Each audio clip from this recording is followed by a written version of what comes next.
Is it true that Genesis 1 contradicts Genesis 2? All right, let's see it. Check this video out. The beginning of the book of Genesis has two different creation accounts and seems to update and revise and improve on the earlier creation account. And so scholars think that this creation account was probably intended to supersede the earlier one, to fix a bunch of theological issues. See, for an expert in the Bible, this is a pretty poor take. The Bible is to be read theologically, not woodenly. I have no idea what it means to read the Bible theologically as opposed to woodenly, unless by theologically you mean presupposing univocality. Because it's still reading the Bible theologically to try to understand each text on its own terms. And if these two texts were written by different authors in different time periods, one earlier than the other, and the other intending to correct or update or supersede the first, then it is still reading the Bible theologically to understand them as texts that contradict each other. So I don't understand what precisely you mean by theologically and not woodenly. You see, Genesis 1's a chronological overview of creation, whereas Genesis 2 takes the camera in and zooms in on day 6. And that means Genesis 2 isn't meant to retell the whole story in order. This is a common feature in Hebrew literature, overview to focus. And so the apparent contradiction goes away. In Genesis 1 we meet the Lord God, who is sovereign over all things and makes all things by his sovereign decree. And in Genesis 2 we meet the covenant Lord Yahweh, who enters relationship with his people. And that means it's a covenant chapter. Genesis 2 doesn't give a new timeline. It's to show Adam's need for a companion, the animal's inability to fit that need, and why Eve's a suitable helper. And it also shows humanity's relationship with our covenant Lord.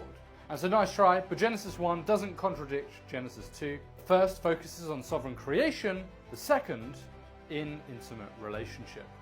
So odd that you would assert this zoomed in reading, even though I directly addressed that reading in my original video and you just edited that part out of the video of mine that you shared.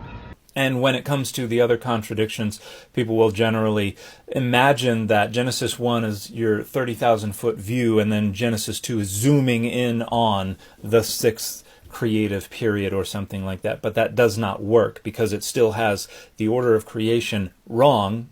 It still has God creating something that is lo tov, not good. It still has the creation being something anthropomorphic and corporeal rather than by divine fiat. So in addition to just editing that part of my video out of your response, you don't actually engage the points that I raise about the fact that that does not resolve the contradictions. For instance, the fact that Genesis 2:4b through the end of Genesis 3 describe something not good about God's creation, which is something that is entirely contradicted by Genesis 1:1 through Genesis 2:4a. You don't address the problem with the order of creation, where in Genesis 1:1 through 2:4a, humanity is the crowning final achievement of creation and does not occur until after the plants and the animals are created. In Genesis 2:4b through to the end of Genesis 3, the earth is watered, which facilitates the creation of humanity from the dust of the earth and that water from the clay. And only after the first human is created are the plants of the field and all the animals of the field created. And the recognition of this contradiction is what compels the NIV and the ESV and other translations to mistranslate the Vav consecutive at the beginning of Genesis 2:19 as a pluperfect, to make it sound like these things had already been created. So you don't address that. You just respond with rhetorical variations on "nuh-uh" by just asserting that, taking the zoomed in reading of Genesis 2:4b through to the end of Genesis 3 makes all of the problems go away. You just assert, oh, it's not a contradiction. And until you actually engage the concerns that I raise with that reading, you have absolutely no grounds on which to assert that my position is somehow academically deficient. You got to do an awful lot better than that.